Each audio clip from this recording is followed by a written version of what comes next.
réconfort pour un sourire.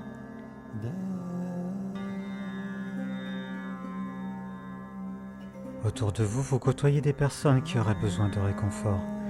Vous avez sûrement dans votre entourage, dans votre famille, une personne proche qui est au chômage, au RSA ou en difficulté passagère d'orientation de vie ou de deuil. Peut-être avez-vous juste envie de faire un don pour un ou une inconnue.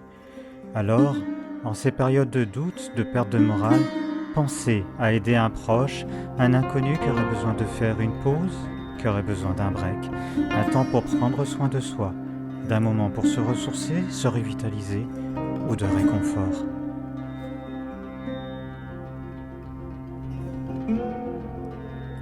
Vous avez sûrement entendu parler des cafés suspendus ou du pain en attente, dont le principe est d'offrir pour celui qui n'a pas les moyens.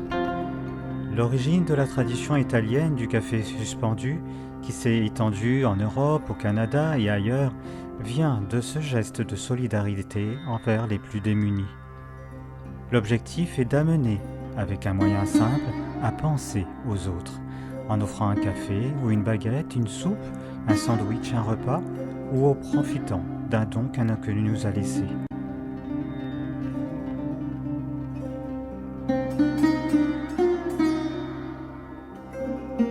Le bien-être est un droit pour tous, dans la dignité.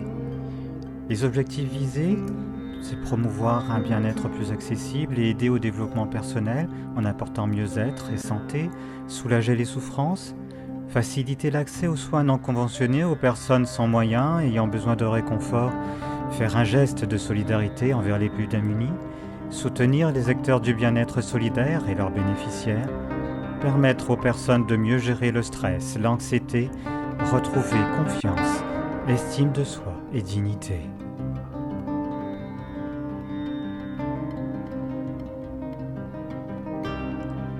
Grâce à ces actions, nous offrons l'opportunité de rendre le bien-être accessible à tous et d'être solidaires envers les personnes en difficulté, les associations solidaires ou à visée humanitaire, les associations d'aide aux personnes malades, les jeunes, les étudiants ou les maisons de quartier.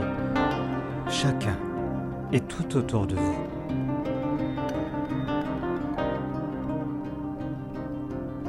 Tous, soyons solidaires.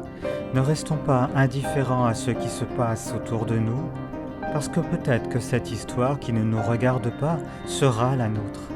Peut-être que ce voisin, ce sera nous. Ne fermons pas les yeux sur ce qui se passe autour de nous. Nous avons tous besoin les uns des autres, tous. Ne sommes-nous pas les voisins de quelqu'un, que nous le voulions ou non ? Regardez autour de vous. Vous verrez que ce voisin que vous ne vouliez pas voir, c'est vous qu'on ne veut pas voir.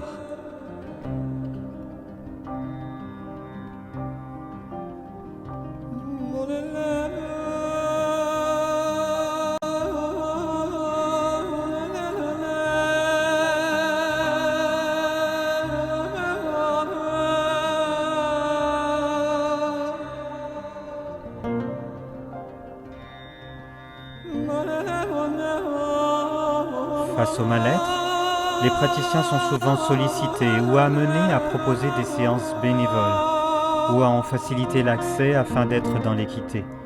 Mais ils restent isolés et rencontrent eux-mêmes des difficultés.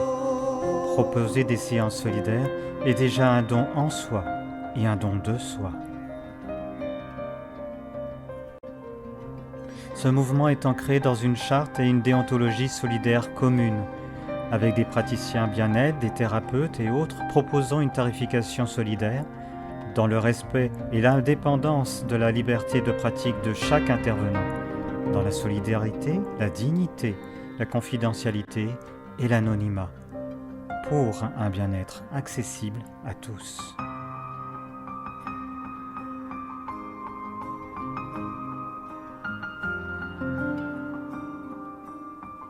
Ce mouvement se déploie dans la transparence et la communication. Les bons de solidarité disponibles ainsi que la liste des participants peuvent être publiés sur des sites, sur des réseaux sociaux ou plus simplement des ardoises, des affiches, des tableaux ou autres. Nous avons mis en place une signalétique. L'objectif et de permettre une automodération de la solidarité, d'encourager les actions et de limiter les dérives.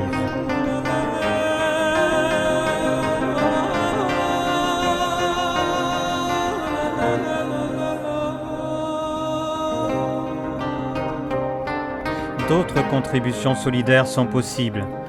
En tant que particulier, les soins solidaires, bien sûr, les chèques cadeaux pour vos proches, les dons, déductibles des impôts, les pourboires dédiés aux actions solidaires. Et collectivement, lançons des campagnes de dons solidaires.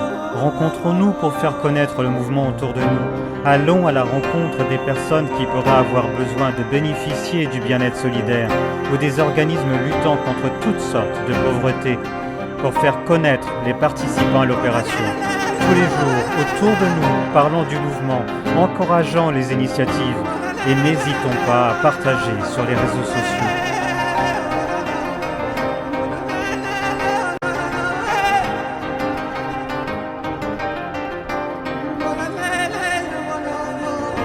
Mettons en place des relais, sous forme de financement, de soins participatifs, de soins au tarif solidaire pour les acteurs de l'insertion ou de l'aide aux personnes en difficulté, sous forme de partenariat avec les associations, autour de nous avec les maisons de quartier et d'autres conventions de fonctionnement à développer et à imaginer.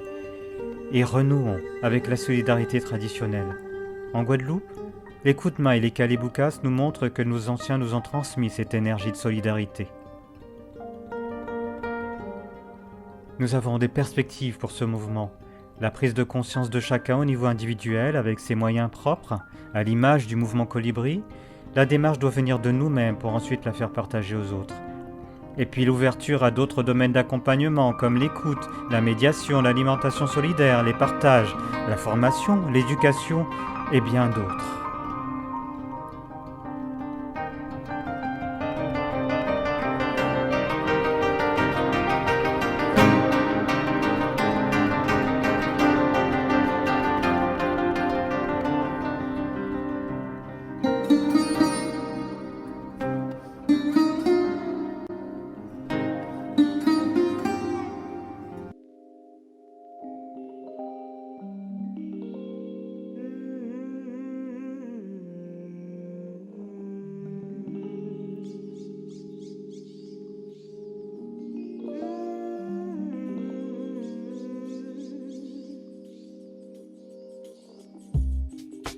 Alors un café suspendu, le principe c'est de payer un deuxième café, on va dire en soi, qu'on ne boira pas, qu'on offre à quelqu'un qui viendra dans la journée ou dans quelques jours.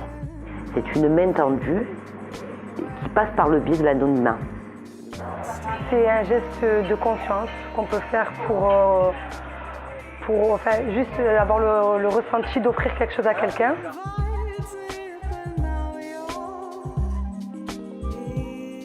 Il s'avère qu'il n'y a pas de transaction financière. Au départ, certes, le client arrive, offre un café quand il vient, qu'il paye son repas. Mais après, à partir de là, quand la personne vient me voir et qu'il demande justement un café suspendu, parce qu'il sait que ça lui a été offert, ce geste se fait de façon naturelle.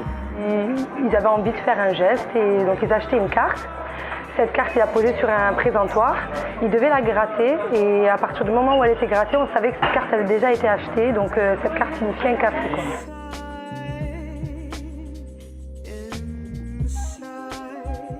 Et ça peut permettre aux gens, SDF, ou qui n'ont pas les moyens justement de pouvoir aller profiter d'un café au chaud.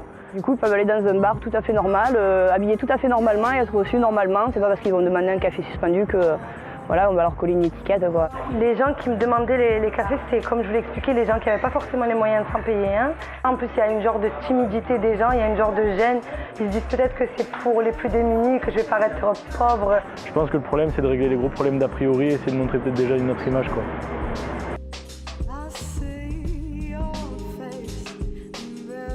Voilà, et moi, je trouve que c'est une belle action parce que justement, il y a certaines personnes des fois qui n'osent pas donner de l'argent aux personnes qui font la manche, mais qui préféreraient aller leur payer un café parce que du coup ils trouvent que c'est mieux et au moins ils se disent que l'argent qu'ils leur ont donné ne va pas partir ou dans les drogues ou dans l'alcool ou autre chose, quoi. C'est quelque chose qui est le matin, tu te réveilles, tu es pas très bien, tu as envie d'un café, des fois ça peut soulager beaucoup de choses et arranger la journée. Donc ouais, ça peut être utile. Okay. Et offrir un café, c'est voilà, une boisson chaude, c'est la neutralité, c'est en même temps un échange. On peut tendre plusieurs fois la main. Ça peut aussi réchauffer une âme, réchauffer un cœur. Je suis un restaurant qui travaille principalement avec les entreprises, donc dans tous les milieux sociaux, tous les secteurs d'activité. Et je pense qu'il est très important pour les gens de se rendre compte de quel lien nous pouvons nouer à travers seulement un simple café. C'est pas grand-chose, c'est un café, mais c'est énorme.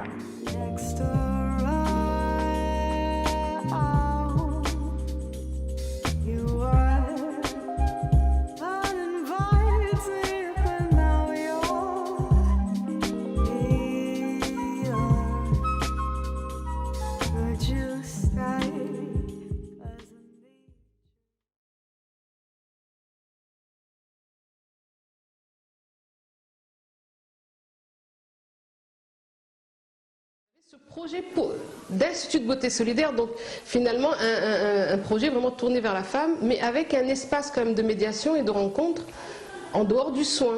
Voilà, en dehors du soin esthétique ou du soin coiffure, il y avait quand même cet espace de médiation sociale, de médiation de santé. Par exemple, là, on organise la fête des mamans le 26 mai. Et on va s'attacher à sensibiliser la maman autour de la santé du bébé, essayer de trouver des ateliers ludiques pour l'informer sur les droits de l'enfant, sur rencontrer un orthoptiste. Un de nos grands objectifs, c'est de ramener la beauté à la santé. Voilà.